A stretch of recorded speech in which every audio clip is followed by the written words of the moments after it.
आज Allahabad central university का 136वां दीक्षांत समारोह आयोजित किया गया। दीक्षांत समारोह के मुख्य अतिथि उत्तर प्रदेश के मुख्यमंत्री योगी आदित्यनाथ रहे।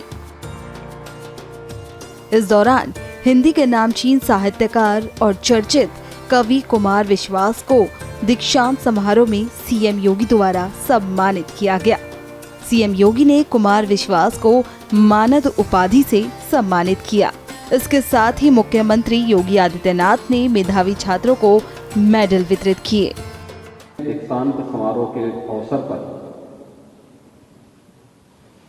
मुझे आप सबके बीच में आने का अवसर प्राप्त हुआ और अपने इन युवा साथियों को उनकी उपाधि प्रदान करने के अवसर के साथ ही हिंदी के प्रति सम्मान व्यक्त करते हुए श्री कुमार विश्वास को विशेष मानद उपाधि से भी सम्मानित करने का अवसर प्राप्त हुआ है। मैं इस अवसर पर उपाधि प्राप्त करने वाले सभी ऊर्जावान युवा साथियों को और श्री डॉक्टर कुमार विश्वास जी को हृदय से बधाई देता हूं। इन सब का हृदय से अभिनंदन करता हूं।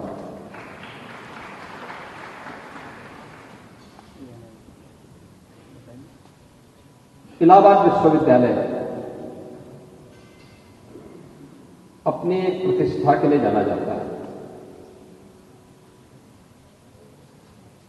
और एक लंबे समय तक जीवन का ऐसा कौन सा क्षेत्र था जिस क्षेत्र में इलाहाबाद विश्वविद्यालय ने इस देश को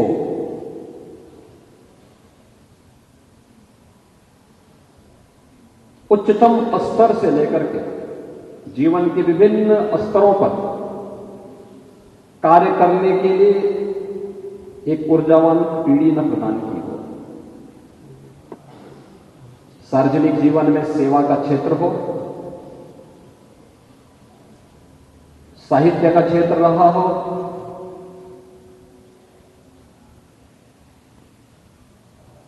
उत्कृष्टतम वैज्ञानिक देने का हो,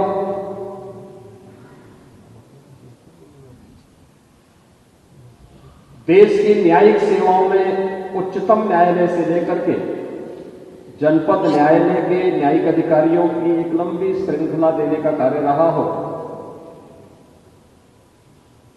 कोई भी ऐसा क्षेत्र नहीं था जिसमें एक समय, चाहे वह प्रशासन का हो,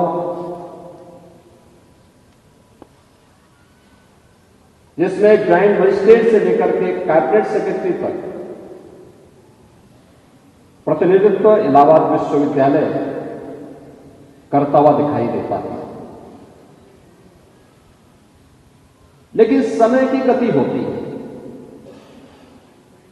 और जैसे कि यहां के कुलपति जी ने अपने प्रारंभिक उद्बोधन में इस बात का उल्लेख किया,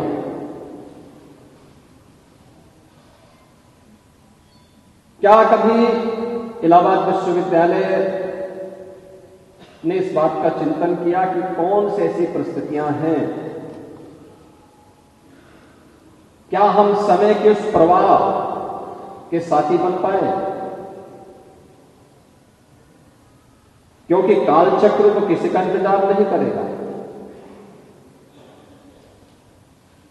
उसकी गति तो निरंतर चलती रहेगी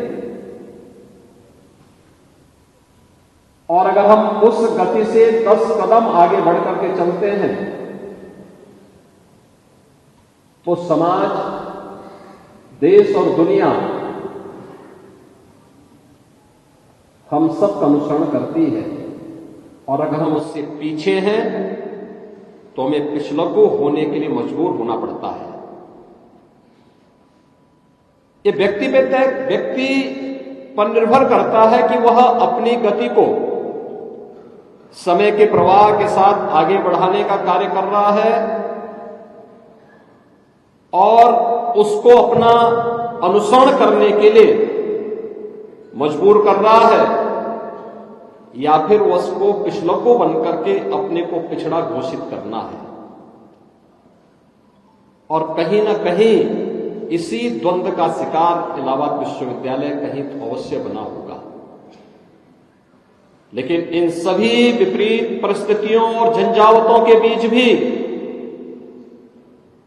इस विश्वविद्यालय ने इस चुनौती का सफलतापूर्वक सामना करते हुए आज फिर से उस प्रतिष्ठा को प्राप्त करने की अंतः वेदना को महसूस किया है और फिर से अपने पुरातन गौरव को स्थापित करने की जो तड़प है, मैं विश्वास के साथ कह सकता हूं कि इलाहाबाद विश्वविद्यालय अपने पुरातन गौरव को अवश्य प्राप्त करेगा, इसमें कोई संदेह नहीं है।